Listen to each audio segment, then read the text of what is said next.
ओलीज्यूको नेतृत्वको सरकारमा पाउने 3 वर्ष सरकारमै बसेको मन्त्री हुने। उहाँले जब प्रतिनिधि सभा भङ्ग गर्नुभयो पुस 5 गते, त्यो दिन हामी 7 जना मन्त्रीहरूले हामीले राजीनामा दिएका हौँ हैन। कतिपय साथीहरू मन्त्री खान जानुभयो, हामी भएको मन्त्री छोडेर आयौँ। हामी जिन्दगीभरि के को लागि लडेका थियौँ?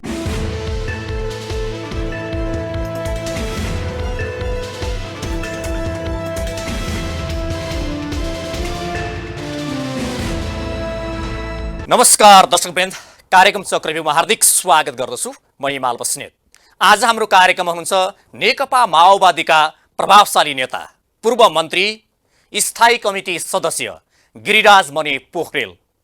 आज हामी उहाँसँग विशेष गरी नेकपा माओवादी र पछिल्लो समय बनेको गठबन्धनको सरकार र लामो समय बितिसक्दा पनि सरकार र विशेष गरी मन्त्रीमण्डल विस्तार गर्न नसकेर आलोचनाको पात्र बनेको सरकार अहिले कसरी काम गर्दैछ, कसरी अघि बढिरहेको छ, आज हामी यिनै विषयमा केन्द्रीकृत भएर कुराकानी गर्छौँ। आउनुहोस् कार्यक्रममा उहाँलाई हार्दिक स्वागत गरौँ। स्वागत छ कार्यक्रममा।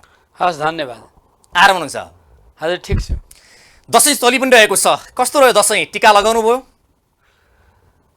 म एउटा सामूहिक घरमा बस्छु, आधारशिला भन्ने। हजुर। हामी 18 वर्ष पुगेर 19औँ वर्षमा छौँ र हामी चाहिँ हरेक वर्ष त्यो दसैँ यी चाडपर्वको सेरोफेरोमा हामी छरिएर रहेका परिवारकाहरू एक ठाउँ जम्मा हुन्छौँ, वैचारिक राजनीतिक छलफल गर्छौँ, तात्कालिक मुद्दाहरूबारे छलफल गर्छौँ। यसपटक चाहिँ हामीले यो दसैँको अवसर बनाएर नयाँ पुस्ताका युवा विद्यार्थीहरूलाई मार्क्सवादको आधारभूत विषयमा जानकारी गराउने गरी एउटा स्कुल सञ्चालन गऱ्यौँ। 3 दिनको थियो अनि मेरो एउटा समय त्यसमा बित्यो। त्यसपछि हामी आधारशिलाको परिषद गर्छौँ, 2 दिन लाग्यो र हामी त्यसको 10 वर्षीय योजना बनाउने दिशातर्फ गयौँ। अब चाहिँ आज थाई समितिको बैठक थियो, हिजो खबर आयो, दौडेर काठमाडौँ आइपुग्यो। दसैँ यो चाहिँ नेपालीहरूका यी महत्त्वपूर्ण चाडपर्व दसैँ, तिहार, छैठ हैन, नेपाल सम्मत, नयाँ वर्ष, यस्ता धेरै कुरा पर्छन् क्या। यो टिका लगाउनु भयो? मैले चाहिँ टिका नलगाएको धेरै वर्ष भयो। किन लगाउनुहुन्न टिका तपाईँ? होइन, म चाहिँ कसरी सोध्छु भनेदेखि यो महत्त्वपूर्ण पर्व हो, यो सबैले भेटघाट गर्ने थलो हो। यसलाई चाहिँ अलौकिक सत्तासँग जोडेर हेर्ने कुरामा म विश्वास गर्दिनँ। म चाहिँ कार्यकारण सम्बन्धको आधारमा वैज्ञानिक कुरामा विश्वास गर्छु हैन। त्यस कारणले धेरै पहिले 42-43 सालपछि जब मैले अब यी सच्चाइहरू बुझेँ हैन, अनि त्यसपछि अब यो बाटो पक्रिएँ भन्नु। तपाईँको भनाइको मतलब चाहिँ टिका लगाउनु, दसैँमा टिका लगाउनु गलत हो? होइन, मैले अस्ति दसैँको बेलामा शुभकामना दिँदा पनि भने यो खुसियाली हो, यो भेटघाटको थलो हो यो हैन। हामी जेठमा चाहिँ बाली रोप्छौँ र मङ्सिरमा बाली भित्र्याउँछौँ। यो धेरै ठुला श्रम गरिसकेर फेरि अर्को बाली भित्र्याउनु अगाडि यस्ता महत्त्वपूर्ण पर्व परेका छन्, हाम्रा ऋतु परिवर्तन भएको छ। त्यही कारण म यसलाई सकारात्मक ढङ्गले लिन्छु। मेरो कुरा चाहिँ अब टिका लाउने नलाउने व्यक्तिको आफ्नो स्वतन्त्रताको कुरा हो। रूढिवादबाट मुक्त हौँ, उपभोक्तावादबाट मुक्त हौँ, जे गरिन्छ त्यसलाई सकारात्मक अधुरो जस्तो अलिकति निधारमा रातो टिका लगाएपछि मात्रै दसैँ आए जस्तो भान हुने कतिपयको भनाइ पनि हुन्छ। तपाईँलाई चाहिँ त्यो निधारमा रातो टिका बिनाको दसैँ पनि दसैँ हो र भन्ने प्रश्न रहन्छ, अलि खल्लो जस्तो लाग्दैन? लाग्दैन। हामी थुप्रै अवसरमा टिका लाउँछौँ। त्यो रातो सकारात्मक एउटा चाहिँ सन्देश दिन्छ त्यसले। तर त्यसको पृष्ठभागमा गएर खोज्नु भने कहाँबाट सुरु भयो त हैन? एकछिन हामी चाहिँ यहाँ चाहिँ राम र रावणको लडाइँको कुरा गर्छौँ, सच्चाइ त्यही हो त। हामीले त्यहीँ तपाईँ श्रीलङ्कामा जानुभयो, रावणलाई मूल मानिन्छ। तपाईँ त्यहीँ ब्याङ्कक जानुभयो, अर्को सच्चाइ छ। हामी त चाहिँ मदननाथ पश्चितहरूका किताबहरू पढ्दै अगाडि बढ्यौँ हैन। तपाईँले चाहिँ यो मैले जस्तो यतापट्टि तपाईँ कम्युनिस्ट हुनुहुन्छ, कम्युनिस्टहरूले चाहिँ विशेष गरी अलिक धर्मलाई नमान्ने हो कि भन्ने कुरा पनि रहन्छ, कतिपयले त्यो पनि भन्छन्। तपाईँ कम्युनिस्ट भएको कारणले टिका लगाउनु भएन कि? तपाईँ अलिकतापट्टि अलि भन्नुभयो नि आध्यात्मिक र एउटा चाहिँ पूर्वीय दर्शनमा अलिकति बढी चिन्तन गर्ने भएको कारणले गर्दाखेरि तपाईँले टिका लगाउनु भएन? म चाहिँ के भन्छु भने यो धर्मको बारेमा दक्षिण एसियामा 10 प्रकारका बुझाइ छन्, एउटै छैन है। जो कर्मकाण्डसँग जोडेर धर्मलाई बुझ्छ उसको एक खालको छ, जसले जीवन र जगतलाई त्यसैको आधारमा हेर्छ अर्का खालका छन्। तपाईँ जङ्गली युगको बेला आदिम समाजको बेलाको धर्म हेर्नु भने एक खालको छ। त्यस कारणले यो कम्युनिस्टहरू चाहिँ धर्म विरोधी हुन्छन् भनेर जसरी बुझ्न खोजिएको छ, उनीहरू धार्मिक स्वतन्त्रताका पक्षधर हुन्छन्। कोही धर्म मान्न सक्छन्, आफ्नो आस्थाको विषय, कोही नमान्न पनि सक्छन् होइन। त अब स्वतन्त्रता छ नि त यसभित्रपट्टि। त्यस कारणले मैले यसलाई नकारात्मक ढङ्गले लिएको छुइनँ। मेरो यति कुरा हो, तपाईँ जुनसुकै कर्म गर्दाखेरि पनि वैज्ञानिक ढङ्गले हेर्नुहोस् होइन, त्यसले के सन्देश दिन खोजेको छ। यो सन्दर्भमा चाहिँ त्यो एउटा बेलाको चाहिँ त्यो सत्य अहिले बदलिएको सन्दर्भमा त्यही सत्य पक्रेर हुँदैन। आजको सच्चाइलाई पक्रिनु पऱ्यो, ठिकलाई पक्रिनु पऱ्यो, न्यायलाई पक्रिनु पऱ्यो। यी चाडपर्वहरू मनाउँदाखेरि पनि त्यही ढङ्गले हेरौँ भनेर हामीले चाहिँ सकारात्मक ढङ्गले तपाईँले भने जस्तै धर्मनिरपेक्षता या चाहिँ धार्मिक स्वतन्त्रता भन्ने, अनि फेरि दसैँमा टिका लगाउने आशीर्वाद दिने चिज चलिरहन्छ कम्युनिस्ट पार्टीहरूमा, त्यसले गर्दा अलिकति तपाईँहरूको नि आलोचना हुन्छ नि। होइन, हामीलाई आलोचना गर्नु जायज कुरा हो, तर कतिले चाहिँ कम्युनिस्टहरूप्रति एउटा नकारात्मक कोणबाट धर्म नमान्ने होइन, बुढाबुढीलाई चाहिँ नमान्ने आदि यस्ता पहिले आलोचना गर्थे। त्यो आलोचना छैन अहिले। एउटा यस्तो खालको चाहिँ चिन्तन विकास गरौँ, तिनै चाडपर्वलाई पनि समयानुकूल बनाऊ, आर्थिक ढङ्गले धान्न सकिने बनाऊ होइन। तपाईँ चाहिँ अब 2500 वर्ष अगाडिको कुरा, 5000 वर्ष अगाडिको कुरा र आजको कुरा मिल्छ त? हामीले हेर्नु पर्यो। हर चिजलाई चाहिँ युगानुकूल बनाउनु पर्यो, समय सान्दर्भिक बनाउनु पर्यो, वैज्ञानिक बनाउनु पर्यो, हामीले धान्न सक्ने ढङ्गले बनाउनु पर्यो। त्यही कारण कुनै समयमा फेरि यसबारेमा पनि छलफल गरौँला। त मैले चाहिँ वर्षौँदेखि भनौँ न कुनै एउटा पारलौकिक अथवा अलौकिक सत्ताको वरिपरि यो चाडपर्वलाई लिने कुराबाट बाहिर निस्केको हुँ। म पनि ग्रेजुएट गरुन्जेलसम्म पूजापाठ गरेर प्रसाद बाँडेर अनि मात्रै आनन्दित हुन्थेँ।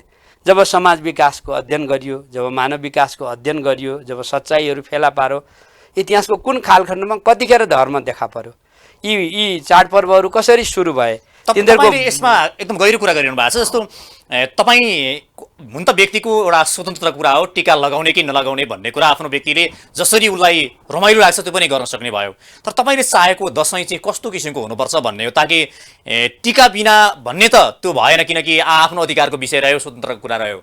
कस्तो किसिमले दसैँ मनाउनुपर्छ, यसलाई कसरी लिनुपर्छ भन्ने तपाईँलाई लाग्छ? म तपाईँलाई अर्को वर्ष हाम्रो सामूहिक घर छ आधारशिलामा निम्ता दिन्छु, तपाईँहरू पनि आउनुहोस्। हामी अब सबै जम्मा हुन्छौँ, छलफल गर्छौँ, विचार बनाउँदछौँ होइन, आफ्ना योजनाहरू बनाउँदछौँ, हाम्रा आफन्तहरूसँग भेट्नुपर्नेसँग भेट्दछौँ हामीहरू होइन, प्रश्न उठाउँछौँ हामीहरू, मिलेर प्रश्नहरूको खोज गरौँ भनेर भन्छौँ हामीहरू होइन। रूढिवादबाट मुक्त हुन चाहन्छौँ, उपभोक्तावादबाट मुक्त हुन चाहन्छौँ। यो प्रक्रियामै म आफू गएको चाहिँ 3 दशकभन्दा लामो भयो एक प्रकारले भन्नुहुन्छ भनेदेखि। तर हामी एउटा सामूहिक घरमा यो अभ्यास गरेको पनि हामीले झन्डै 18-19 वर्ष भयो। हामी त्यो दिशामा छौँ। हामी पनि प्रसन्नतापूर्वक खुसियालीसहित गर्छौँ।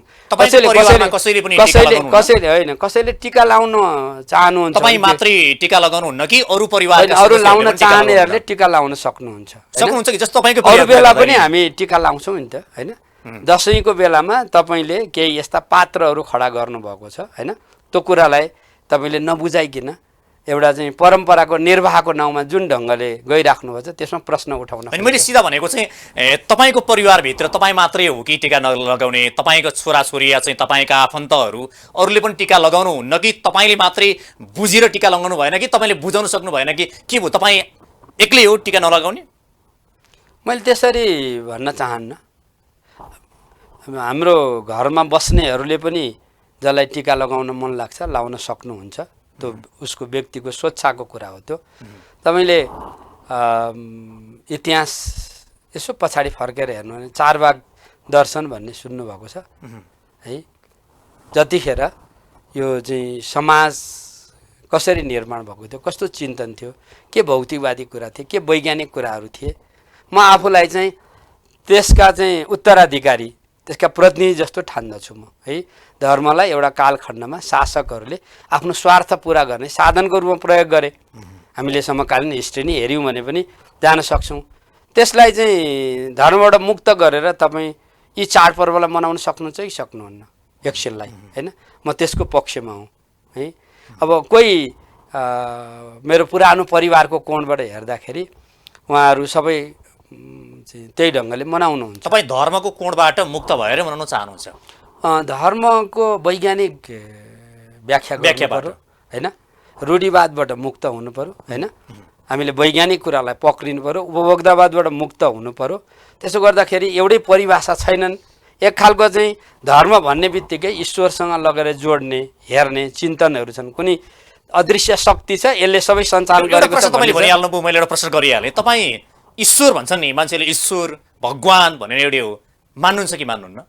म कुनै पनि अलौकिक सत्ताहरूलाई मान्दिनँ। विश्वास गर्नुहुन्न? मान्दिनँ। वैज्ञानिक कुरालाई सत्य तथ्यलाई मान्छु, कार्यकारण सम्बन्धको आधारमा प्रमाणित भएको कुरालाई मान्छु, लजिकहरूलाई मान्दछु। जतिखेरसम्म मैले त्यो बुझेको थिइनँ म पुरै त्यो बाटोमा हिँडेँ, जतिखेर चाहिँ मैले त्यो कुरा बुझेँ कि वास्तवमा चाहिँ यस्तो अलौकिक सत्ता छैन, पारलौकिक सत्ता छैन, यो त प्रकृति र सँग सङ्घर्ष गर्दै मान्छेले समाज बनायो र समाज र प्रकृतिको यो जुन सङ्घर्षको बिचबाट मानव जातिको यात्रा अगाडि बढ्यो। कुन कालखण्डमा कसले कसरी यी पात्रहरू सिर्जना गरे र मान्छेको मनमा के कस्ता कुरा भरिदिए हो, त्यो कुरालाई बुझाउन खोजेको हुँ मैले। यतापट्टि तिहार पनि नजिकै छ नि, तिहारमा टिका चाहिँ लगाउनुहुन्छ कि लगाउनुहुन्न तपाईँ? मैले दिदीको हातको टिका धेरै वर्षसम्म लगाएँ। मलाई मनपर्ने पर्व पनि हो तिहार भनेको, उज्यालोको हो त्यो। तर त्यहाँभित्र एउटा यमराज भन्नेलाई चाहिँ त्यो ओखर फुटाएर अनि उसलाई धपाइन्छ भन्ने खालको भएको कारणले मैले दिदीलाई भनेको छु, दिदी म यो यमराज केही मान्दिनँ, तपाईँको र मेरो सम्बन्धको कोणबाट म सधैँ सम्मान गर्छु होइन, तर त्यो नाउँमा गरिने कुनै पनि खालका कुराहरू चाहिँ मैले स्वीकार गर्दिनँ भनेको छु। त्यो पनि 46 सालपछि मैले त्यस्तो खालको टिकाहरू लगाएको छैन। पछिल्लो समय अब यतापट्टि हामी अलिकति अल्मल्यौँ। अब यो पनि विषय एकदम महत्त्वपूर्ण विषय हो, दसैँ तिहारको चाहिँ हामी यो सङ्घारमा कुराकानी गरिरहेका छौँ। तर म तपाईँ मार्फत फेरि के भन्न चाहन्छु भने सबैलाई यो नकारात्मक धारणा नबनोस्, समाजलाई अगाडि बढाउनु पर्नेछ, सकारात्मक ढङ्गले अगाडि बढ्छ। हाम्रा चाडपर्वहरूलाई समयानुकूल बनाऊ, वैज्ञानिक स्वरूप दिउँ, सत्य न्याय र ठिकको पक्षमा यिनीहरूलाई लैजाउँ। आजका सच्चाइ के हुन् भन्ने कुरा पक्रियौँ र त्यसको आधारमा चाहिँ हाम्रो जीवन व्यवहार, हाम्रो कर्म, हाम्रा कामहरूलाई अगाडि बढाउँ। तपाईँ मार्फत यो अध्याय सकिन लागेको हुनाले यो चाहिँ हाम्रो बहुजातीय, बहुधार्मिक, बहुसांस्कृतिक समाजमा एकअर्कालाई जोड्ने महत्त्वपूर्ण यी चाहिँ पक्ष पनि हुन् हाम्रा चाडपर्वहरू है। मैले त ती चाडपर्वहरूलाई अघि तपाईँलाई सुरुमै भने श्रम, एउटा ठुलो श्रम गरेर आफ्नो चाहिँ शक्ति घटेको बेलामा फेरि चाडपर्व मार्फत फेरि शक्ति प्राप्त गरेर फेरि बाली भित्र्याउने यो क्रमसँग गाँसिएका छन्। यो कोणबाट पनि चाडपर्वलाई हेर्न र चाहिँ तिनीहरूलाई मनाउन पनि मैले आग्रह गर्छु। तपाईँ धेरै मिडियामा देखिनुहुन्न पछिल्लो समयमा, किन मिडियामा तपाईँलाई आउन मन नलागेको कि त्यति धेरै बुरु लाग्दैन कि किन मिडियामा तपाईँ अहिले पछिल्लो समय हुनुहुन्न धेरै नि? मैले चाहिँ अहिले पछिल्लो बेला हाम्रो मिडियाको जो कमै बोल्ने मध्येमा तपाईँ पर्नुहुन्छ, मिडियाको ट्रेन्ड के देख्छु भनेदेखि अलि धेरै नकारात्मक सन्देशहरू दिने। हामीले त 1800 वर्षको राजतन्त्र ढाल्यौँ, एउटा नयाँ प्रणालीतर्फ गयौँ, 72 मा हामीले हाम्रो संविधान ल्यायौँ, सङ्घीयताको बाटो हामीले पक्रियौँ, विश्वको 40% जनसङ्ख्या सङ्घीयता अन्तर्गत जीवनयापन गरिरहेको छ, हामीले पनि त्यही बाटो पक्रियौँ। यो बेलामा यो प्रणालीलाई कार्यान्वयन गर्दै समाजलाई एउटा सकारात्मक सन्देश दिनुपर्ने हो। तपाईँले चाहिँ बरु आज चाहिँ यी चाडपर्वबाट अरूबाट सुरु गर्नुभयो। अन्तर्वार्ता दिन गयो भनेदेखि कुनै मन्त्रीको बारेमा, कुनै पार्टीका झगडाको बारेमा, कुनै चाहिँ मिडियामा आएका नकारात्मक कुराको बारे सुरु हुन्छ र नकारात्मक गरेर सकिन्छ। मलाई यसमा धेरै जाँगर नचलेको यो कुरा हो यो होइन। अरू कुरा चाहिँ हाम्रा आफ्नै चाहिँ प्राचीन विज्ञानहरू छन्, हाम्रा आफ्नै शिवकलाहरू छन्, हाम्रा आफ्नै चरित्रहरू छन्। हामी अलिक धेरै पश्चिमामुखी भनेपछि जस्तो तपाईँले हाम्रा यस्ता कयौँ कुराहरू हामीले छोड्यौँ। तपाईँ सकारात्मक हुँदै तपाईँ सही विचारमा हिँड्दै तपाईँका विचारहरूलाई चाहिँ तोडमोड गरेर नेगेटिभ बाटोतर्फ अगाडि बढाइदिने कि हुन् कि मिडियाहरूले भनेर तपाईँ आउन चाहेको? होइन, म त्यसरी पनि भन्न, कसैलाई दोष दिने भन्दा पनि त्यो यदि सकारात्मक ढङ्गको सन्देश दिने छ भनेदेखि म जान्छु, भ्याइहाल्छु। यो बिचमा फेरि कोरोना भयो, विभिन्न घटना भए, हामी प्रतिगमन विरोधी आन्दोलन हुँदै एक ठाउँ आइपुग्यौँ होइन। त्यसले गर्दाखेरि चाहिँ कहिलेकाहीँ बोल्ने विषय छ कि छैन भने पनि हेरिन्छ क्या है। तपाईँहरूले बोलाउनु भयो अनि तपाईँका यी विविध विषय छन् भनेपछि जाउँ जस्तो लाग्यो है। मन्त्रीमण्डलको विस्तार अनि मन्त्रीले के गरे भन्नेको वरिपरि त्यस्तो धेरै रुचि छैन। नेपाली समाजलाई एउटा सही दिशा दिनुपर्ने छ। दक्षिण एसिया एउटा पुरानो देश हो, यसलाई हामीले समृद्ध बनाउनु छ, जनताको जीवन स्तर माथि उठाउनु पर्ने छ। हामीलाई चाहिँ एउटा खेलको मैदान बनाउन खोजेका छन्, त्यसबाट बचाउनु पर्ने छ होइन। त्यो कोणबाट चाहिँ कुरा आयो भनेदेखि जाउँ बोलौँ आफ्नो कुरा भनौँ भन्ने हुन्छ होइन। अनि त्यसैले म भित्र पनि अलिकति परिवर्तन भएको पनि छ, त्यो कोणबाट पनि चाहिँ जाउँ कि नजाउँ भन्ने परेको छ। विषय छ भने जान्छु, छैन भनेदेखि त्यो गइराखौँ जस्तो लाग्दैन। मलाई अनुरोध गर्ने साथीहरूलाई पनि मैले त्यही ढङ्गले भन्छु। अब सरकार विशेष गरी तपाईँहरू हिजो नेकपामा हुनुहुन्थ्यो, नेकपा शक्तिशाली थियो, 2 तिहाई थियो, त्यो पनि भित्र तपाईँहरूकै रस्साकसी भनौँ या सरकारको कुरा गर्दाखेरि भित्र पदीय भागभण्डा नपुगेर या चाहिँ विभिन्न त्यसै किसिमले चाहिँ एउटा चाहिँ अदालतले आफ्नै घरमा फर्काइदियो। अब फेरि पछाडि तपाईँहरू अहिले गठबन्धनको सरकारमा हुनुहुन्छ। गठबन्धनको सरकारले चाहिँ विशेष गरी केपी शर्मा ओलीले जसरी अलोकतान्त्रिक होइन, अब विशेष गरी विधि विधानभन्दा बाहिर गएर काम गर्नुभयो भनेर तपाईँहरूले धेरै आलोचना गर्नुभयो र त्यहाँ सुधार्ने पक्षमा तपाईँहरू हुनुहुन्थ्यो। अहिले फेरि सुरुवाती फेसमा हेर्दाखेरि नि यो गठबन्धन सरकारले भने अब सांसद नभएको, कुनै विज्ञता नभएको त्यहाँबाट भएन, सर्वोच्चको प्रधान न्यायाधीशको कोटाबाट मन्त्री उद्योग मन्त्रीमा ल्याउने काम तपाईँहरू विशेष गरी प्रचण्ड, शेरबहादुर देउबा र माधव कुमार नेपाल तिनै शीर्ष नेताहरूको चाहिँ सहमतिमा भयो। यस्तो अलोकतान्त्रिक कामको सिर्जना तपाईँहरू चाहिँ किन गरेको त? अब म त केपी ओलीज्यूको नेतृत्वको सरकारमा पाउने 3 वर्ष सरकारमै बसेको मन्त्री हुने। उहाँले जब प्रतिनिधि सभा भङ्ग गर्नुभयो पुस 5 गते, त्यो दिन हामी 7 जना मन्त्रीहरूले हामीले राजीनामा दिएका हौँ होइन। कतिपय साथीहरू मन्त्री खान जानुभयो, हामी भएको मन्त्री छोडेर आयौँ। हामी जिन्दगीभरि के को लागि लडेका थियौँ? हामी स्वतन्त्रताको लागि लडेको, लोकतन्त्रको लागि लडेको होइन, जनताको अधिकारको लागि लडेको हो। जब उहाँले संसद विघटन गरेर अगाडि बढ्नुभयो, मलाई चाहिँ अचम्म लागेको छ। घनश्याम भुषालजी लगायतका साथीहरू मन्त्री हुनुहुन्थ्यो, हामी सबैले राजीनामा दियौँ एकैचोटि। यो कदम चाहिँ जनादेश अनुरूप पनि थिएन, यो चाहिँ लोकतान्त्रिक पनि थिएन र यो संविधान सम्मत पनि थिएन। मलाई थाहा छैन केपीजीले त्यो चालेको कदम गल्ती हो भने काहीँ भन्नुभएको छैन, तर उहाँहरू सरक्कसँग केपीजीकै पार्टीमा जानुभयो। अब वास्तवमा केपीजीले चालेको कदम चाहिँ मुलुकको लागि ठिक थिएन। यो बाह्य शक्तिको चाहिँ एउटा चाहिँ नेपाललाई खेलको मैदान बनाउने पात्र उहाँ बन्नुभयो। उहाँको बाहिर छवि एउटा छ, भित्र उहाँको गतिविधि अर्को खालको छ। त्यसकारणले हामीले लडेका हौँ। लड्ने क्रममा एकपटक प्रतिनिधि सभा भङ्ग भयो, सर्वोच्चले जिताइदियो होइन। फेरि अर्को पटक उहाँले भङ्ग गर्नुभयो अनि हामी राष्ट्रपति कहाँ गयौँ, 149 जना 146 जना हामी चाहिँ सर्वोच्चमा गयौँ होइन। न्यायमूर्तिहरूले आफ्नो विवेक प्रयोग गर्नुभयो, जनताले पनि प्रतिगमन विरोधी आन्दोलनमा आउनुभयो, सबै मिल्यौँ र हामीले यो नयाँ राजनीतिक परिस्थिति सिर्जना गऱ्यौँ। अहिले पनि प्रतिगमनका विविध आयामहरू अझै बाँकी छन्, हामी त्यो प्रति सचेत हुनुपर्छ।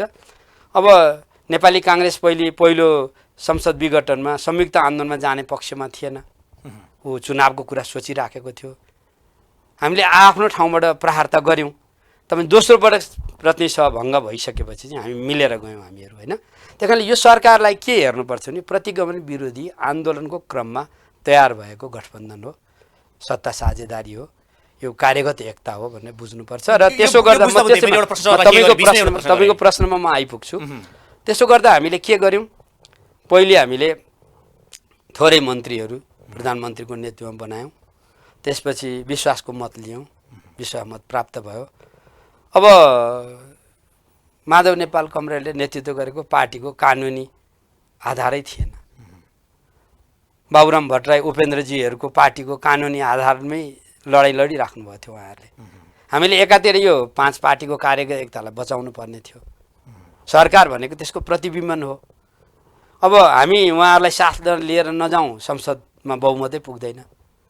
अनि अब मिलाएर लिएर जानुपर्ने भएको कारणले सरकार गठन गर्नमा ढिलो भयो। ढिलै भए पनि सरकारले एउटा चाहिँ पूर्णता प्राप्त गरेको छ।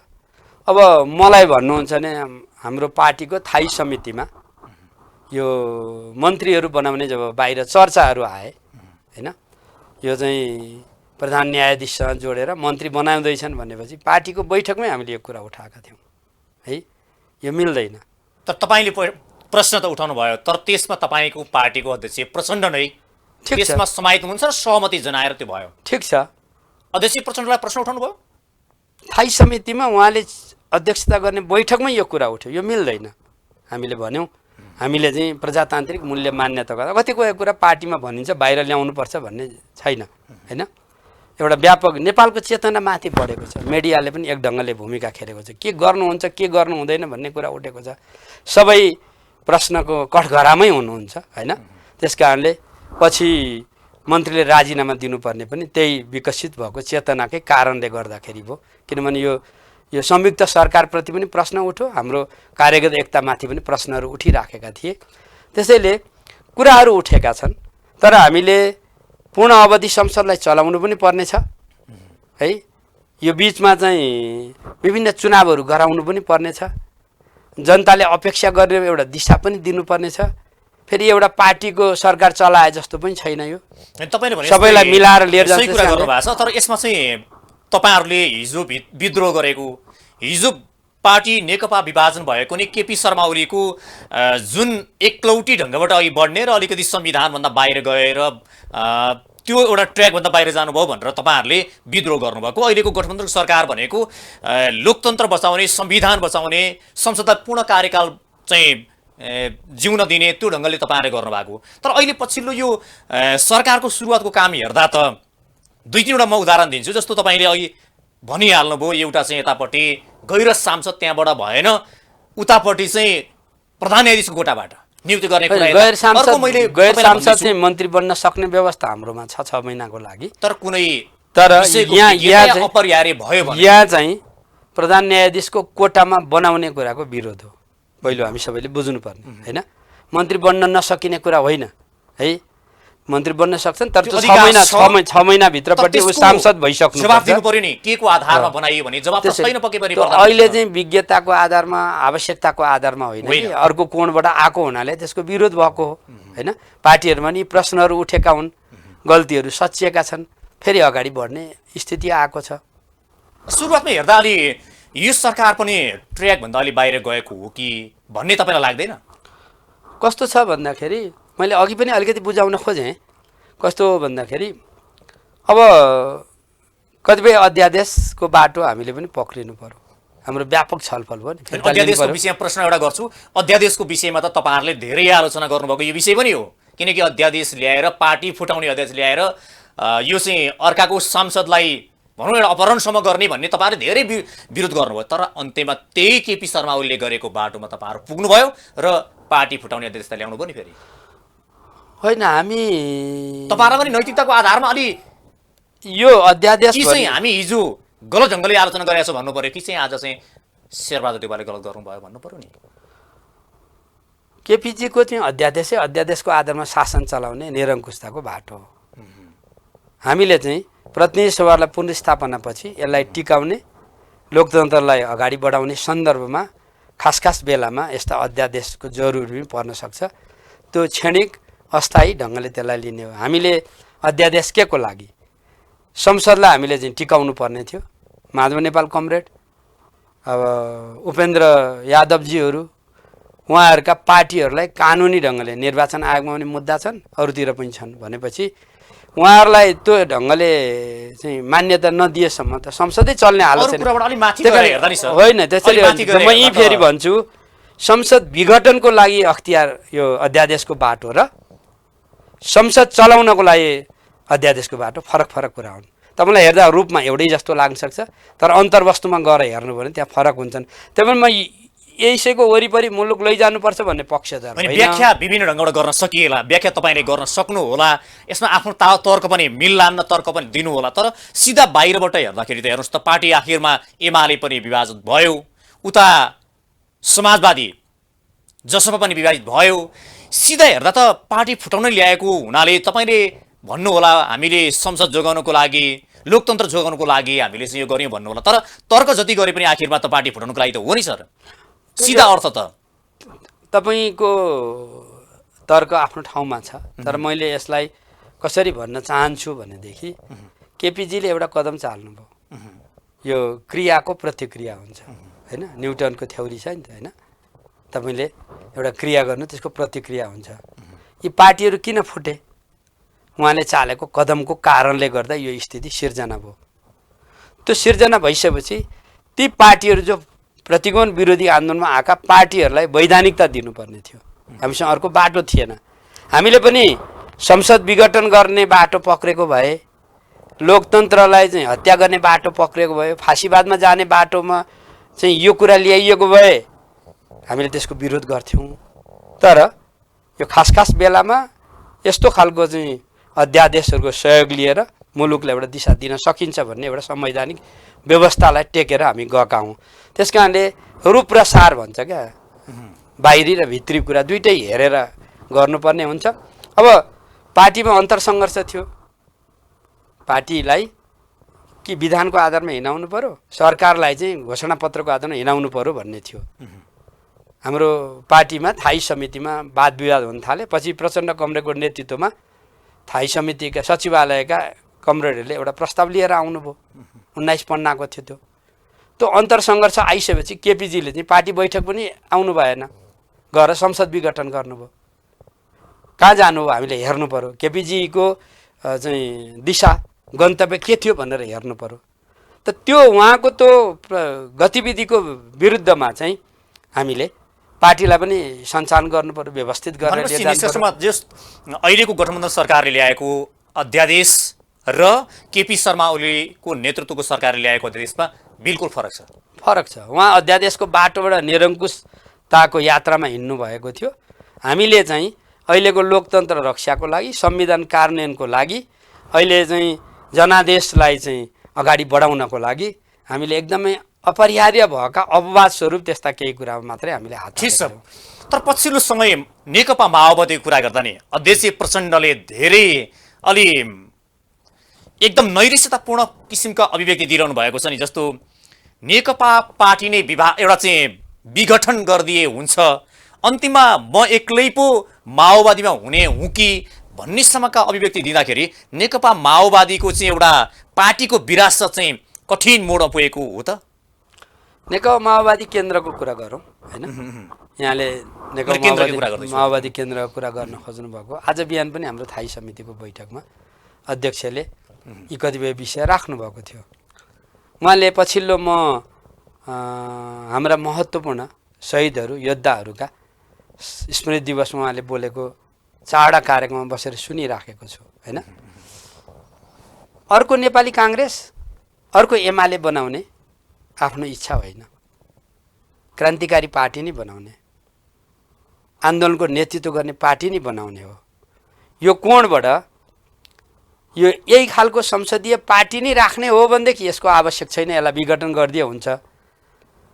मार्क्सको पनि दृष्टान्त दिँदै उहाँले जब चाहिँ आफूले भने जस्तो ढङ्गले पार्टी चलेन भने मार्क्सहरूले पनि पार्टी विघटन गर्नुभयो र त्यो क्यापिटल लेख्नेतिर लाग्नुभयो होइन। अनि त्यो कोणबाट पनि सोचे हुन्छ भनेर सबै कार्यकर्ताको दिल दिमागलाई हल्लाइदिनको लागि र एउटा क्रान्तिकारी पार्टी बनाऊ भन्ने कोणबाट गरिएको अपिल हो। जस्तो तपाईँले भनिहाल्नुभयो तपाईँहरूको पार्टीभित्र नि हिजो मन्त्रीमण्डल विस्तार हुनु अगाडि 49 जनै सांसदहरू मन्त्री बन्न चाहने, हिजो सर्वहाराको श्रमिकको नेतृत्व गर्ने भन्ने चाहिँ कम्युनिस्ट पार्टी विशेष गरी माओवादी सबै पुँजीपति बन्न खोजे पनि भन्दै हुनुहुन्थ्यो। तपाईँहरूको चाहना त्यो भएर हो? यस्तो हो, नरबहादुर कमरेज हाम्रो संस्थापक, उहाँको स्मृति दिवसमा नरबहादुरजीबाट सिक्ने के मूल्यको कुरा सिक्ने, निष्ठाको कुरा सिक्ने, क्रान्तिप्रतिको प्रतिबद्धता सिक्ने कोणबाट कुरा सोध्दा राख्दै गर्दाखेरि आफूलाई धुरी बनाउने, मन्त्रीको रूपमा मात्रै सोच्ने, सांसदको रूपमा सोच्ने, टिकटको अर्थमा मात्रै सोच्ने, यो चिजबाट बाहिर निस्किनु पर्यो भनेर उहाँले त्यही जुन ढङ्गको संसदीय राजनीति, आफूलाई धुरी बनाउने जो राजनीति छ त्यसलाई दीक्षित गर्ने कोणबाट यो कुरा भन्नुभएको। 49 जनामा उहाँ पनि पर्नुहुन्छ। कतिपय मन्त्रीको चाहिँ त्यो लाइनमा तपाईँ पनि नभएका पनि पर्नुहुन्छ, होइन? थिए, मन्त्री नहुने लाइनमा पनि छन्। तपाईँले पछिल्लो बेला देख्नुभयो हाम्रो पार्टीले थाई समितिले नि मन्त्रीहरूको निर्णय गर्यो नि, एकमतले गर्यो नि, सर्वसम्मतिले गर्यो नि, विधि टेकेर गर्यो नि, होइन? भयङ्कर बाहिरपट्टि बस उठिराखेका थिए, यो छ र त्यो छ भनेर निर्णय गर्ने बेला त हामीले गऱ्यौँ। त्यसैले मतलब एउटा एउटा टुक्रा टिप्ने भन्दा पनि उहाँले कुन प्रयोजनको लागि सबैलाई एउटा जुझारु अग्रदस्ता म ठुलो एउटा पार्टी तनाव बनाऊ आएको छु भनेर उहाँले अभिव्यक्ति दिँदै हुनुहुन्थ्यो। म एकदम ठुलो तनाव र एउटा बोझ बोकेर आएको छु भनेर त्यो बोझ चाहिँ पोख्दै हुनुहुन्थ्यो। पार्टीभित्र चाहिँ गैर सर्वहारा प्रवृत्ति छन्, पार्टीभित्र चाहिँ गुटबन्दीहरू छन्, पार्टीभित्र आफूलाई धुरी बनाउने सोचहरू छन्। आफूले चाहिँ पछिल्लो हाम्रो केन्द्रीय समितिको बैठक भयो, हामीले यदि पार्टीलाई पुनर्गठन गरेनौँ र अबको यात्रा समाजवादको यात्रालाई व्यवस्थित गरेनौँ भनेदेखि हामी सकिन्छौँ भन्ने एउटा सोच चाहिँ एउटा सङ्कल्प गरेर आएको छ। त्यो आधारमा उहाँले दुईटै कुरालाई, समाजवादी क्रान्तिको कार्यदिशालाई निरूपण गर्ने कुरालाई पनि जोड दिनुभएको छ र पार्टीलाई पुनर्गठन गर्ने, क्रान्तिकारी पार्टी बनाउने कुरामा पनि जोड दिनु। त्यो कोणबाट आएका कुरा हुन् र कहिलेकाहीँ नेतृत्व गरिरहेको कोणबाट हेर्दाखेरि जब अप्ठ्यारा कामहरू आउँछन्, अब अध्यक्षतिर केन्द्रित गरिदिने कुरा गरेको छ, होइन? अब चाहिँ आफूलाई धुरी बनाएर चाहिँ माग्न जाने प्रवृत्तिहरू देखा परेका छन् भनिसकेपछि कतै यो पार्टी बन्दैन क्या भन्ने उहाँभित्र लागेको चिन्तालाई पनि उहाँले प्रकट गर्नुभयो। एउटा कुरा रह्यो। अर्को कुरा चाहिँ विशेष गरी हुन त अलि अगाडि नै हो, मोहन वैद्य पनि आज माओवादीमा हुनुहुन्न, ताकि माओवादीको नेतृत्व गरेर भनौँ केही समय रहेर माओवादीलाई जन्माएर त्यहाँसम्म पुर्याउनु भएको नेता उहाँ हुनुहुन्छ। उता डाक्टर बाबुराम भट्टराई नि हुनुहुन्न, विप्लव पनि हुनुहुन्न, बादलहरू पनि हुनुहुन्न। सबै चाहिँ माओवादी छोडेर हिँडे पछाडि भित्रमा भएका सबै पुँजीपति बन्न खोज्ने, सबै मन्त्री बन्न खोज्ने, त्यस कारणले उहाँलाई त्यो वितृष्णा चाहिँ उत्पन्न भएछ कि क्या हो? एउटा त्यो पनि हुनसक्छ कारण। त्यो चाहिँ उहाँलाई नै सोध्नुपर्छ, उहाँसँगै कुरा गर्नुपर्छ। तर मैले यो पार्टीको केन्द्रीय सदस्यको कोणबाट, थाई समितिको सदस्यको कोणबाट, उहाँलाई बुझेको कोणबाट हेर्दाखेरि अब प्रचण्ड कमरेड जहाँ हुनुहुन्छ माओवादी आन्दोलनको मूलधार त्यही छ। पहिलो है, माओवादी आन्दोलनमा जुन ढङ्गको चाहिँ यो विभाजन आयो त्यो दार्शनिक कारणले आयो। हामीले के हेर्नुपर्छ भन्दाखेरि त्यसको चाहिँ दार्शनिक पक्ष हुन्छ, राजनीतिक वैचारिक पक्ष हुन्छ, त्यसका राजनीतिक पक्षहरू हुन्छन् है। हामी सबैले सम्मान गर्ने व्यक्तित्व हो कमरेड किरण, अहिले पनि बिमारी हुन्छ, नर्बीमा भर्ना हुनुभएको छ, होइन?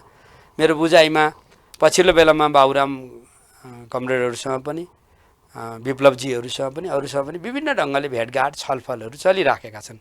माओवादी आन्दोलनलाई पुनर्गठन गर्ने कुरा पनि उठिराखेको छ।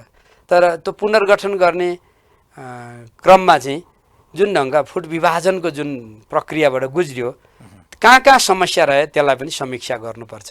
यत्रो ठुलो परिवर्तनको नेतृत्व गर्ने पार्टीको रूपमा सबैले यसको स्वामित्व लिँदै जानु पर्थ्यो, होइन? अब कतिपय एक ढङ्गले हाम्रो पुँजीवादी जनवादी क्रान्ति पुरा भयो भन्ने विश्लेषण हामीले गरेका छौँ। अब समाजवादतिर जानुहुन्छ, कतिले अझै पनि नयाँ जनवादी क्रान्तिकै कुरा गर्नुभएको छ। कार्यदिशा हाम्रो एकरूपता छैनन्। त्यसै कारणले एकातिर दिनको राजनीतिमा चाहिँ राजनीतिलाई सही दिशा दिने प्रयत्न पनि भइरहेछ, अर्कोतर्फबाट कम्युनिस्टहरूलाई एकताबद्ध गर्ने प्रयत्न पनि भएको छ। तपाईँले यी प्रसङ्ग उठाउनु भयो, त्यो मात्रै छैन। तपाईँ नेकपा गठनकै कोणबाट हेर्दाखेरि नेकपा बनाउने प्रस्ताव पनि प्रचण्ड कमरेडले ल्याएको प्रस्ताव हो नि, है? मैले भन्नुहुन्छ, प्रचण्ड मैले भन्नुहुन्छ, ठिक छ, त्यो उहाँहरू बसेर हल गरून्। तर हाम्रो पार्टीमा छलफल गर्दाखेरि हाम्रा कतिपय चाहिँ बुझाइहरू एकरूप थिएनन्। मोर्चा बनाउँदै एउटा पार्टी बनाउने दिशामा जाने भन्ने कुरा पनि उठेका थिए। अब पार्टी एकतै गरेर चाहिँ अगाडि बढियो भने समस्या हल हुनसक्छ, सामाजिक आर्थिक रूपान्तरण पनि हुन सक्दछ भन्ने ढङ्गले उठेको हो। केपी शर्मा ओलीले गर्नुहुन्थ्यो कि डाक्टरले नि भएन, वैद्यले पनि भएन, अब यो धामी झाँक्रीले के होला र भने ठट्यौली पारामा माओवादीका अध्यक्ष प्रचण्डलाई इङ्कित गर्दै भन्दै हुनुहुन्थ्यो। अहिले केपीजीको नेतृत्वको पार्टीले अहिले संसदमा नारा लगाइराखेको छ, संवैधानिक सर्वोच्चता कायम गर, संसदको सर्वोच्चता कायम गर। यसो हेर्दाखेरि त्यहाँ बसेर सुनिरहँदाखेरि लाज लाग्दैन है? सभामुखले चाहिँ पार्टी फोडिदिनु भयो भनेर नारा लाउनुहुन्छ। सर्वोच्च अदालतले जतिखेर नेकपालाई विभाजन गर्यो, पूर्व पार्टीमा लग्यो नि, सर्वोच्चले गरेको निर्णय विरुद्ध केपीजीले कहीँ एकपटक विरोध गरेको सुन्नुभएको छ अहिलेसम्म? तर अरूका सांसदको कारबाही गर्दाखेरि चाहिँ 24 घण्टा नबित्दै सूचना टाँस दिने, तर एमालेका सांसदलाई कारबाही गर्दाखेरि चाहिँ 13-15 दिनसम्म बित्दासम्म कारबाहीको एउटा सूचना नटाँस्ने, यो चाहिँ अलिकति समान व्यवहार भएन? माओवादीको सामान्य कार्यकर्ता जस्तो बन्नुभयो सभामुख भनेर उहाँले भन्दै हुनुहुन्थ्यो, त्यो चाहिँ अलिक गलत भएछ कि त्यहाँनिर? एमालेको कार्यकर्ता भएको भए सभामुख हुन्थ्यो। उहाँलाई 15 दिनको निर्णय गर्ने अधिकार थियो। रुल अफ ल अन्तर्गत उहाँ हिँड्नु भएको छ। जतिखेर सभामुख हुनुभयो त्यतिखेर पार्टी छोड्ने हाम्रो चलन छ सबैले, होइन? हिजो चाहिँ सुभाष नेमाङले पनि चलाउनु भएको होइन, बिचमा अरू साथीहरू पनि सभामुख भएर आउनुभयो। त्यस कारणले हामीले के हेर्नु पर्यो भने सभामुखले त्यो विधिलाई चाहिँ पक्रिनु भएको छ कि छैन भनेर हेर्नु पर्यो। त्यही भएर उहाँले विधिलाई पक्रिनु भएको छ, त्यो चाहिँ वास्तवमा चाहिँ निर्वाचन आयोगले निर्णय गरिदियो होइन। उहाँहरूले अहिले पछिल्लो बेलामा जे कारबाहीको कुरा उठाउँदा तपाईँ त्यो पछाडि फर्केर हेर्नुहोस्, ठिक छ कि छैन भन्ने कुरा, यो चाहिँ विधिसम्म छ कि छैन भन्ने कुरा निर्णय गर्ने अधिकार सभामुखलाई छ र? उहाँहरूले गरेको जो चाहिँ सिफारिस छ त्यसलाई उहाँले सूचना टाँस गर्नको लागि 15 दिनसम्मको अवधि दिएको छ नियमले। त्यसैभित्र रहनुभयो। 11 कि कति दिन 13औं दिन कुनमा चाहिँ उसले निर्वाचन आयोगले फैसला गर्यो, उहाँले निर्णय गर्नुपर्ने स्थिति नै आएन। मैले एउटा तपाईँलाई प्रचण्डको विषयमा एउटा प्रश्न गर्छु। तपाईँ अब भनौँ न लामो एउटा माओवादीको नेता हुनुहुन्छ, राम्रोसँग बुझ्नु पनि भएको छ। माओवादीभित्र प्रचण्डले 30-35 वर्ष पार्टी हाँक्नुभयो, यो बिचमा चाहिँ प्रचण्ड नै माओवादी नै प्रचण्ड जस्तो भयो भनेर कतिपयले आलोचना गर्छन्, त्यसलाई छोडिदिउँ। तर प्रचण्डको विकल्प माओवादीले किन निकाल्न सकेन? विकल्पको रूपमा चाहिँ उत्तराधिकारी भन्छ नि, त्यो पात्र खडा गर्न किन सकेन? यो राम्रो प्रश्न हो तपाईँले राख्नुभएको। यो चाहिँ अब यो सामन्तवाद विरोधी आन्दोलनमा विभिन्न आन्दोलन हुँदै जनयुद्ध हुँदै जनआन्दोलनसँग संयोजन गर्दै मुलुकलाई एउटा युगान्तकारी परिवर्तनको एउटा तहसम्म एउटा प्रचण्डले पुर्याउनु भयो। अब तपाईँले हेर्नुहुन्छ भनेदेखि तपाईँ 46 साल अगाडिको एउटा परिस्थिति छ, 46 देखि 52 को एउटा परिस्थिति, 52 पछिको अर्को परिस्थिति छ।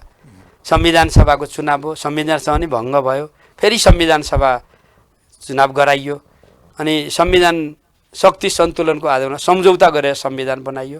त्यही कारणले यो कति लामो समयसम्म उहाँ बस्नुभयो भन्ने कोणबाट पनि प्रश्न उठे गरेका छन्। तर मुलुकलाई एउटा ठुलो उहाँको वरिपरि एउटा ठुलो नेतृत्व दिनुभयो र यहाँसम्म ल्याएको छ भने त्यसलाई सकारात्मक ढङ्गले हेर्न जरुरी छ। अरू कुरा चाहिँ तपाईँ पार्टीहरूमा नेतृत्वको एउटा विशिष्ट रोल हुन्छ। क्रान्तिमा 4-5 वटा पक्ष हुन्छन्। एउटा जनताको रोल हुन्छ, एउटा पार्टीको रोल हुन्छ, एउटा त्यहाँ सिद्धान्तको रोल हुन्छ, त्यहाँ नेतृत्वको रोल हुन्छ होइन, यी साङ्गठनिक प्रणालीको रोल हुन्छ। र त्यो यो सबै कुरालाई ठिक दिशा दिन नेतृत्व नै चाहिन्छ। त्यसकारणले अहिले हामीसँग भएका नेताहरूमध्येको चाहिँ सर्वोत्तम, सबभन्दा राम्रो ब्रेन, सबभन्दा राम्रो चाहिँ संश्लेषण गर्न सक्ने अनि परिवर्तन, विरोध, विद्रोह, क्रान्तिको चाहिँ नेतृत्व गर्न सक्ने सैद्धान्तिक र व्यवहारिक कोणबाट उहाँ भएको कारणले यो ढङ्गले आउनुभयो। अहिले अब पार्टीलाई हामी पुसमा हाम्रो राष्ट्रिय सम्मेलन गर्दैछौँ, त्यसपछि हामी महाधिवेशनमा जान्छौँ।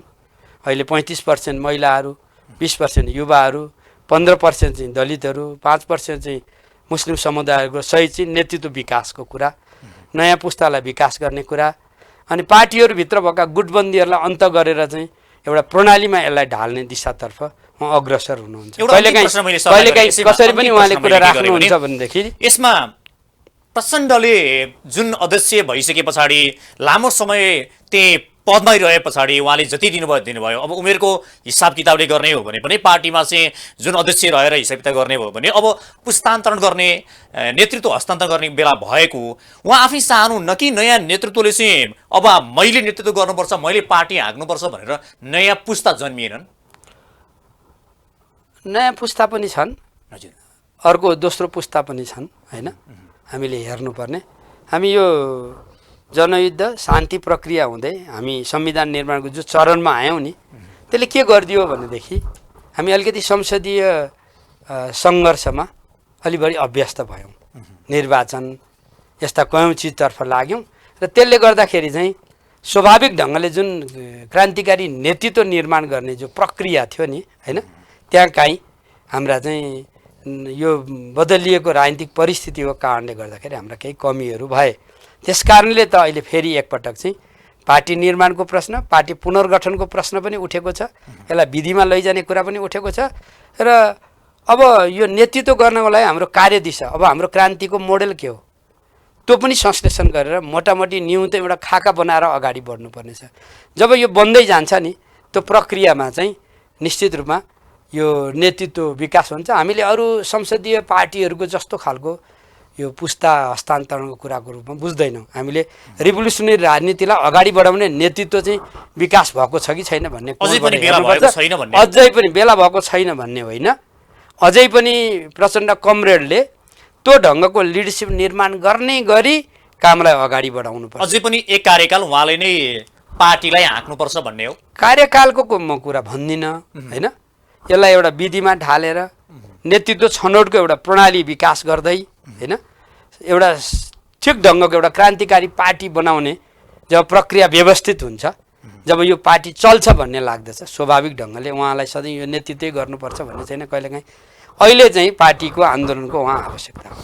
शिक्षा मन्त्री लामो समय हुनुभयो, विशेष गरी देश विकासको आधार शिक्षामा आमूल परिवर्तन र त्यो समय परिस्थिति अनुसार शिक्षालाई पनि हामीले परिमार्जन र परिवर्तित गर्दै जानुपर्छ भनिन्छ। तपाईँ लामो समय शिक्षा मन्त्री हुनुभयो, शिक्षाको क्षेत्रमा उल्लेख के भनौँ या चाहिँ औँलामा गरिने भनिन्छ नि, के काम गर्नुभयो? 72मा म 8-9 महिना मन्त्री भएँ। शिक्षा ऐनको 8औं संशोधन गरेर हामीले वास्तवमा हाम्रो संविधान आइसकेको परिवेशमा एउटा एकीकृत ऐन निर्माण गरेर जाने एउटा बिचको अवधिको लागि एउटा महत्त्वपूर्ण हामीले काम गऱ्यौँ होइन। त्यसको सेरोफेरोमा धेरै कुराहरू त्यतिखेर पनि भएका छन्।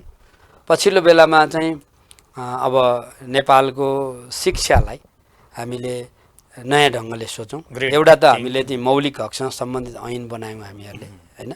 अरू कुरा नेपालको पब्लिक स्कुललाई यसलाई चाहिँ मजबुत बनाउनुपर्छ भनेर 85 सालसम्म नेपालका चाहिँ सार्वजनिक स्कुलहरूलाई चाहिँ सबल बनाउने अभियान हामीले चाहिँ ल्यायौँ। अस्थायी शिक्षकहरूका चाहिँ समस्या थिए, हामीले परीक्षा पनि गऱ्यौँ, गोल्डन ह्यान्डसेकको बाटो पनि त्यसलाई हामीले हल गऱ्यौँ। हामीले एउटा शिक्षा नीति पनि लिएर आयौँ, कतिपय मतभेदको बिचबाट विज्ञान प्रविधि नीति, नवप्रवर्तनको नीति पनि हामीले लिएर आयौँ। हामीले शिक्षाबाट चाहिँ जुन अपेक्षा गरिएको छ, शिक्षालाई श्रमसँग, श्रमलाई सिपसँग, सिपलाई उत्पादनसँग, उत्पादनलाई समृद्धिसँग जोड्नुपर्छ भन्ने अवधारणा लिएर आयौँ। म हुँदा 637वटा पालिकामा प्राविधिक शिक्षा पुर्याइएको थियो होइन। हाम्रो चाहिँ विभिन्न प्राविधिक विषयहरू छन्, त्यसभित्र शिक्षाले दिने ज्ञान हो, शिक्षाले दिने सिप हो, शिक्षाले दिने चरित्र हो। हाम्रो एउटा ठुलो समस्या चाहिँ यो घोकन्ते शिक्षा छ। हाम्रो कक्षा कोठाको जो रूपान्तरणमा हामीले जोड दिइराखेका थियौँ। अर्को कुरा हाम्रो शिक्षालाई यो ग्लोबल परिवेशबाट पनि हेर्नु पर्यो भनेर हामीले केही महत्त्वपूर्ण चाहिँ निर्णयहरू गऱ्यौँ। केही कानुन निर्माणको प्रक्रिया पनि अगाडि बढाउँछौँ। क्याबिनेटबाट पनि केही निर्णयहरू भएका थिए। त्यस्तै किसिमले अब यो कस्तो थियो भन्दाखेरि संविधानले विद्यालय शिक्षाको जिम्मेवारी लोकल सरकारलाई अनि माथिल्लो उच्च शिक्षाको जिम्मेवारी सङ्घ र प्रदेशलाई थियो। अब समग्र एउटा शिक्षामा एउटा कायापलट गर्नको लागि एउटा आयोग बनाएका थियौँ मैले मन्त्रीकै नेतृत्वमा। अनि त्यो आयोगले रिपोर्ट दियो, सरकारलाई बुझायो, प्रधानमन्त्रीले 10 महिनासम्म त्यो लुकाइदिनु भयो होइन। अनि एक प्रकारले भन्नु भने शिक्षामा परिवर्तनको जो पक्षमा गरिएका जो पहल कदमी थिए त्यो प्रधानमन्त्रीको दृष्टिकोणसँग चाहिँ टक्कर पर्यो भन्नुहोस् न। अनि अब ऐनहरू बनाउनु पर्ने थियो। मैले त्यतिखेर पनि चाहिँ सङ्घीय शिक्षा ऐन बनाउनको लागि अध्यादेशको बाटो भएर पनि जाउँ बरु भने उहाँहरूले त्यतिखेर मान्नु भएन। पछि अध्यादेशका बाटाहरू तर्फ जानुभयो, उहाँहरूको मिलेको कुरा थिएन त्यसभित्रपट्टि। नेपाललाई कस्तो जनशक्ति चाहिएको छ 25 वर्षपछिको नेपालको लागि भनेर हामीले एउटा जनशक्ति प्रक्षेपणको चाहिँ एउटा शिक्षा विज्ञान प्रविधि मन्त्रालय र प्लानिङ कमिसनले मिलेर एउटा रिपोर्ट बनायौँ। त्यो रिपोर्ट पनि प्रधानमन्त्रीले आफैसँग राख्नुभयो, त्यसलाई सार्वजनिक गर्न पनि दिनु भएन होइन, गर्नु पनि भएन। अलिकति हाम्रो चाहिँ सार्वजनिक शिक्षालाई मूल बनाऊ, निजीलाई त्यसको पूरक बनाऊ, धार्मिक स्कुलहरूलाई त्यसको पूरक बनाऊ भन्ने दृष्टिकोण थियो होइन। त्यही हाम्रा चाहिँ अन्तरहरू परे भन्नुहोस् न होइन। अब 11-12मा हामीले जीवनोपयोगी शिक्षाको यो अध्ययन ल्यायौँ। निजी स्कुल र एउटा सरकारी भनौँ न स्कुल बिचको एउटा ठुलो खाडल छ नि। अब जसरी हुम्लामा पढ्ने एउटा नागरिक र काठमाडौँमा पढ्ने एउटा नागरिकको बिचमा जुन शिक्षाको चाहिँ विभेद छ नि, यसलाई समान बनाउनको लागि तपाईँले केही पहल गर्नुभयो? कस्तो छ भन्दाखेरि केही कुरा हो, अघि तपाईँले भन्नु तपाईँले जोड्दै हुन्थ्यो, अझै यसलाई प्रष्ट ढङ्गले भन्दाखेरि। कस्तो नेपालमा केही खाडलहरू छन्, पब्लिक र प्राइभेटको खाडल छ, सहर र गाउँको खाडल छ, प्रविधि भएका र नभएका बिचमा खाडल छ है। अब कतिपय कुरा गर्न खोजियो चाहिँ गर्न पाइएन, एक प्रकारले मैले सकिनँ भनेर बुझ्दा पनि हुन्छ। पाइएन कि गर्न दिएन सकिएन? मैले त्यसैले गर्न दिनु भएन है। मैले पनि उहाँको बाटोमा म ढल्न सकिनँ, मैले भनेको कुरालाई उहाँले अङ्गीकार गर्न सक्नु भएन। तपाईँ अब चाहिँ पब्लिक स्कुलहरू प्राइभेटलाई दिनेसम्मका सोच आए है। मतलब मैले त्यसको विरुद्धमा शर्मा ओलीले तपाईँले लिएका एजेन्डाहरू तपाईँले बनाएका चाहिँ जुन नीतिहरूलाई पारित गर्न दिनु भएन हो सिधा? होइन, कतिपय दृष्टिकोणकै समस्या हो। कसले उहाँलाई त्यो त स्वाभाविक प्रधानमन्त्रीको नेतृत्वको सरकार भएको कारणले, फेरि एउटै पार्टी भएको कारणले गर्दाखेरि अब प्रधानमन्त्रीले दिनु भएन भन्नुपर्छ। पार्टीले त्यहाँ जुन समर्थन गर्नु पर्थ्यो गर्नु छ। मैले यति धेरै चाहिँ रिपोर्टहरू तयार गरेको छ हाम्रो जाने बाटोको कोणबाट हेर्दाखेरि होइन। त्यस कारणले दृष्टिकोणमा फरक भए है। कमी विषयहरू छन्, मैले त्यसबारेमा धेरै तपाईँ लिम्पियाधुरा, लिपुलेक र कालापानीको एउटा पुस्तक तयार पारेँ मैले, शिक्षकको रेफरेन्स म्याटेरियल र चाहिँ विद्यार्थीहरूलाई त्यो एउटा पाठ्य सामग्री। तपाईँले चाहिँ लिम्पियाधुरा, लिपुलेक, कालापानी हाम्रो हो भनेर संविधान संशोधन गर्नुभयो, क्याबिनेटले निर्णय गर्यो होइन। त्यही अनुरूपको पाठ्य सामग्री बनाइयो, सबैलाई वितरण गरेर ल्याएर दिइसकेपछि फेरि क्याबिनेटले रोकिदियो। ऊ त्यहाँ एउटा चाहिँ राष्ट्रिय पुस्तकालय हामीले जमलमा चाहिँ लामो छलफल गरेर पास गऱ्यौँ। शिक्षा मन्त्रालय नसोधिकन उहाँले क्याबिनेटबाट जमलमा नबनाउने भनेर निर्णय गर्नुभयो। उहाँले यो मोडेलबाट अगाडि बढ्नुभयो, हामीले त्यो सोचेका थिएनौँ। मैले तपाईँलाई त्यसकारणले शिक्षाको अन्तिम एउटा प्रश्न गरेँ। अर्को एउटा कुरा पनि भनिहाल्छु। अर्को कुरा, यो बिचमा कोभिडको कारणले पनि हामी अप्ठ्यारो परिस्थितिमा थियौँ पछिल्ला 2 वर्ष, हामीले छोड्नु अगाडि पनि। तर त्यतिखेर पनि हामीले झन् 46वटा देशहरूले चाहिँ आफ्नो शैक्षिक सत्र कोल्याप्स गरे, हामीले चाहिँ त्यो कोल्याप्स हुन दिएनौँ। र अझ स्कुलहरूलाई प्रविधि मैत्री बनाउने कोणबाट पनि हामीले कयौँ प्रस्तावहरू लिएर गयौँ। अब गर्न खोजिएको हो। मैले अहिले नयाँ मन्त्री आउनुभएको छ, उहाँलाई भेट्दाखेरि पनि मैले भने सबै कामहरू तयार भएर बसेका छन्, ठिक ढङ्गले चाहिँ नेतृत्व गर्ने बित्तिकै यी कयौँ कामहरूको परिणाम आउने ठाउँमा छ। त्यस कारणले म चाहिँ मैले के भन्न चाहन्छु भनेदेखि शिक्षालाई पूर्वाधारको पनि पूर्वाधारको रूपमा बुझ्नुपर्छ है। अझै तपाईँले यो दृष्टिकोणमा गर्नुहोला। यो मैले एउटा प्रश्न गरेँ हजुरलाई, जसरी आज लाखौँ युवाहरू डिग्री गरेर होस् या ब्याचलर गरेर होस् एउटा जीवनको 20औं 25औं 30औं वर्ष पढेर पनि देशमा रोजगारी पाउँदैनन्, त्यहाँबाट भएन त्यो त एउटा सिरानीमा राखेर एउटा त्यो भनौँ न एउटा चाहिँ आधारमा जस्तो मात्रै बन्दछ। त्यो 30औं वर्ष पढेर पनि नेपालमा रोजगारी कुनै पनि नपाउने भएको हुनाले खाडी मुलुकहरूमा लाग्नुपर्ने बाध्यात्मक अवस्था नेपाली युवाहरूमा आज पनि छ। यसलाई अन्त्य गर्न तपाईँले कुनै एउटा नयाँ योजना ल्याउनुहुन्छ कि भन्ने आम युवाको एउटा ठुलो आशा पनि थियो, तर तपाईँले पनि यसमा त कुनै त्यस्तो खास एजेन्डा ल्याउन सक्नु भएन नि? यसलाई सम्बोधन गर्न पहिलो कुरा त 46 सालको परिवर्तनपछि युवाहरूलाई बाहिर पठाउने, रेमिटेन्सको आधारमा अर्थतन्त्र चलाउने जुन मोडेल नेपाली काङ्ग्रेसले ल्यायो हो, त्यसको विकल्प नखोजिकन शिक्षाले मात्रै गरेर हल हुँदैन थियो। त्यो समग्र नेपालको चाहिँ मूल नेतृत्वसँगै गाँसिएको विषय हो। अब मैले चाहिँ यो अघि मैले चर्चा गरेँ, शिक्षालाई श्रमसँग, श्रमलाई सिपसँग, सिपलाई उत्पादनसँग, उत्पादनलाई समृद्धिसँग जोडेर एउटा जीवनोपयोगी शिक्षा, यसलाई अगाडि बढाउनुपर्छ। त्यसको मूलधार चाहिँ यो सार्वजनिक शिक्षा हुनुपर्छ। उच्च शिक्षालाई पनि त्यही ढङ्गले चाहिँ राष्ट्रलाई हाँक्ने नेतृत्व गर्ने कोणबाट चाहिँ यसलाई लैजानुपर्छ भनेर गरिएका पहल हुन्। मैले त्रिभुवन विश्वविद्यालयकै कोणबाट पनि के भनेको थिएँ भने कीर्तिपुरलाई सेन्टर फर एक्सेलेन्स बनाऊँ, टियुका जति पनि कलेजहरू छन् प्रदेशलाई दिउँ र टियु प्रदेश नाम राखौँ है। एकछिन चाहिँ लुम्बिनी प्रदेश त्रिभुवन विश्वविद्यालय त्यहाँ भएका जति सबै त्यसैमा जाने भए। कर्णाली प्रदेश टियुका सबै त्यहाँ जाने भए। प्रधानमन्त्रीलाई मुख्यमन्त्रीहरूसँग बोलाएर यो नेतृत्व गरिदिनु पर्यो भन्यौँ। हामीले त्यो आयोगको रिपोर्टमा पनि यिनै कुराहरू थिए। गङ्गालाल तुलाधरजीले पूर्व मन्त्री नि हो, उहाँले नेतृत्व गरेर एउटा थीमेटिक ग्रुप थियो होइन। पब्लिक स्कुलको अर्को त्यो थुप्रै थिए क्या, हामीले जुन ढङ्गले काम गरेका थियौँ। अब हुन त कतिपय साथीहरूले मलाई निजी लगानीको विरोधी भन्नुहुन्छ, होइन मेरो त्यस्तो कुरा थिएन। धनी र गरिबका कसरी गर्नुहुन्छ त्यहाँ चाहिँ तपाईले? म पब्लिक शिक्षाको पक्षधर हुँ है। धनी र गरिबका बच्चाहरू एउटै बेन्चमा बसेर पढ्दै गएपछि गरिबी अन्त गर्ने, वर्ग पनि अन्त गर्नेतिर जान्छन्। राष्ट्रिय भावना पनि त्यहीँबाट ओतप्रोत हुन्छ। तर अहिलेको विश्व परिवेशमा निजी पनि हुन्छन्, त्यसलाई निषेध गर्न मिल्दैन।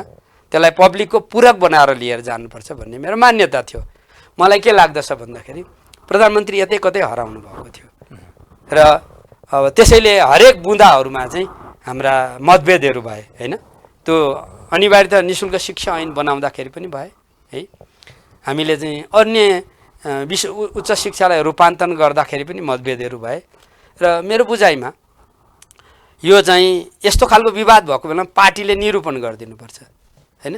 पार्टीले पनि त्यहाँ प्रधानमन्त्री र मन्त्रीको बिचमा भएका मतभेदलाई हल गरिदिने बाटो पक्रिएन। तर मैले जति काम गरेको छु नेपालको शिक्षाको लागि जग बसाल्ने कामहरू गरेछ। कतिपय बाहिर देखिने खालका पनि छन्, कतिपय कुरा गर्न नसकेका। एउटा तपाईँले ल्याएको नयाँ कार्यक्रम हरित गृह कार्यक्रम भन्ने छैन? हरित अभियान भन्ने हो यो। हरित अभियान यो के वास्तवमा यो हरित अभियान भनेको के हो? तपाईँले यसको माध्यमबाट के गर्न चाहनुहुन्छ, के गर्दै हुनुहुन्छ, यो कहाँ पुर्याउनु भयो यसमा? म शिक्षा मन्त्री हुँदाखेरि पनि स्कुलहरूलाई हरित स्कुल बनाऊँ भनेर अवधारणा ल्याएको थियो, ग्रिन स्कुलहरू होइन। तपाईँ अहिले चाहिँ हाम्रा कोरोनाको कारणले धेरै अप्ठ्यारोमा परेकाहरूलाई आइसियुमा लगेको, भेन्टिलेटरमा लगेको देख्नुहुन्छ नि है। तपाईँलाई हावा कति जरुरी रहेछ भन्ने कुरा अहिलेको यही घटनाक्रमले ल्यायो नि। यो हरित अभियान भनेको त्यही भेन्टिलेटर, त्यही चाहिँ आइसियु सेन्टरहरूमा जे जरुरी छ भने त्यसलाई अर्को ढङ्गले यो कुरा ल्याइएको हो। अहिले तपाईँ चाहिँ यही बिचमा दसैँको सेरोफेरोमा यति धेरै गर्मी भयो, खप्नै नसक्ने ढङ्गले भयो। तपाईँले यो बिचमा मेलम्चीको घटना सुन्नुभयो, मनाङको घटना सुन्नुभयो होइन। चुरे विनाश भइराखेको छ। हामी चाहिँ यही जतिखेर नेपालमा यही घटना भए तपाईँ उता चिनमा 1000 वर्ष यता नपरेको पानी पर्यो। तपाईँ क्यानाडामा चाहिँ 20 डिग्री हुने ठाउँमा चाहिँ 49सम्म पुग्यो र मान्छेको मृत्यु भन्ने सुन्नुभयो होइन। जर्मनीको त्यही छ, अरू ठाउँको त्यही छ। जलवायु परिवर्तनले समुदायले जुन ढङ्गले चाहिँ प्रकृतिको रक्षा गरिराखेको थियो, यो जलवायु परिवर्तन एकदमै ठुलो चुनौती खडा गरिदियो। अब यो विषय चाहिँ हाम्रो युवाहरूको, नेपाली समाजको मुद्दा बन्नुपर्छ भनेर कति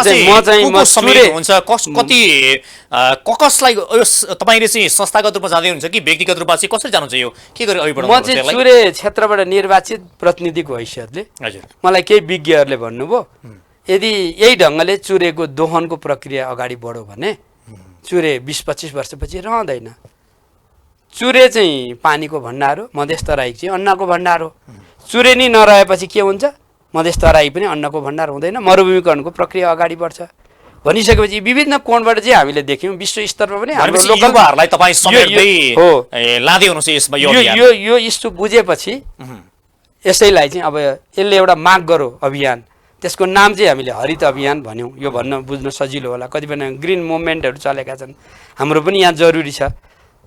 अहिले भर्खर आइपिसिसीको चाहिँ नयाँ रिपोर्ट आएको छ, त्यसले अझ यस्तो भयावह परिस्थितिको चाहिँ सङ्केत गरेको छ। सुरुवात गर्नुभएको कति भयो? होइन, मैले त यो पछिल्लो बेलामा हामीले अब हामी हरित अभियान जाउँ भनेर महोत्तरीका 3टा पालिकाबाट हामीले सुरु गऱ्यौँ। 2 लाख जति बोट बिरुवा रोप्ने कुरा थियो, 2,50,000 जति रोप्नु भएछ। हामीले बगर खेती गऱ्यौँ, त्यहाँका गरिबहरूलाई चाहिँ ठुला रुखहरू रोप्न दिएर त्यसको आय आर्जनबाट उनीहरूको गरिबी चाहिँ घटाउने, नदीहरूलाई चाहिँ व्यवस्थित गर्ने होइन। एउटा बहस, एउटा प्रश्न उठाइएको हो यो है संसदमा मैले राखेको छु। जिल्लामा पुर्याउनु भयो तपाईँले? मैले अहिले कहीँ अरूतिर गएको छैन। मैले 12 देखि 70सम्मका निर्वाचित प्रतिनिधिहरूसँग अहिले 2 नम्बर प्रदेशबाट यो चुरे बचाउने अभियान अन्तर्गत सुरु गरौँ भनेर भने म यो इस्युमा पूर्व राष्ट्रपति रामवरणज्यू कहाँ पनि गएँ, पूर्व प्रधानमन्त्री प्रचण्ड कमरेडसँग पनि छलफल गरेँ, पूर्व प्रधानमन्त्री माधव नेपालसँग पनि छलफल गरेँ, उहाँहरूलाई यी सबै चिज दिएँ। यसका विज्ञहरूसँग भेटेँ, अरू युनिभर्सिटीहरूसँग पनि यो बारेमा मैले छलफलहरू गरेँ। अब यो वर्ष राजनैतिक कारणले कतिपय कुरा अगाडि बढाउन सकिएको छैन। अहिले महोत्तरी केही पालिकामा केन्द्रित छ, तर यो समुदायसँग यसलाई जोड्दै लिएर जाने, राजनीतिक नेतृत्वलाई चाहिँ यो मुद्दासँग जोड्ने ढङ्गले मलाई जहाँ जहाँ तपाईँको फोरममा आएँ, मैले यहाँ पनि कुरा राखेको छु। YCL गस्ती कार्यक्रममा बोलाउनु भयो, मैले त्यहाँ पनि उहाँहरूलाई भने, अरू ठाउँमा जहाँ पनि भन्नुभएको छ। एउटा बृहत अभियान जरुरी छ। अहिले पछिल्लो बेलामा आएका रिपोर्टले पनि मान्छे र प्रकृतिको सम्बन्धलाई ठिक बनाउनको लागि कार्यक्रममा तपाईले अभियान सफल जरुरी पार्नुस्, छ। अगाडि बढाउनुस्, हाम्रो शुभकामना छ। हवस्, यहाँहरूले पनि यो कुरालाई ध्यान दिनुपर्छ। मलाई लाग्छ म यहाँ यो चक्रव्यूह कार्यक्रममा अघिल्लो पटक आएँ, मैले अर्को कार्यक्रम पनि गएँ, तपाईँहरूको यहीँ पनि तपाईँहरूले चाहिँ यहाँ रुखहरू, साना बोट बिरुवाहरू अक्सिजन दिने त्यस्ता चाहिँ राख्नुपर्छ। यहाँ यो कोठा छ नि होइन, एउटा नयाँ तपाईँको घरमा, तपाईँको करेसा बारीमा, तपाईँको परिवारका अरू सदस्यको बिचमा यो त एउटा प्रश्न उठाउने र एउटा चाहिँ व्यवहारमा लागू गर्ने अभियान हो। हामी सबैले मिलेर गर्ने एउटा सोच हो यो। तपाईँले आज यो प्रश्न उठाइदिनु भयो, यसको लागि पनि धन्यवाद। हस्, यहाँलाई धन्यवाद छ। हस्, नमस्कार। आज हाम्रो कार्यक्रम हुनुहुन्थ्यो नेकपा माओवादीका प्रभावशाली नेता स्थायी कमिटी सदस्य गिरिराज मणि पोखरेल। समय सकिएको छ। नमस्ते।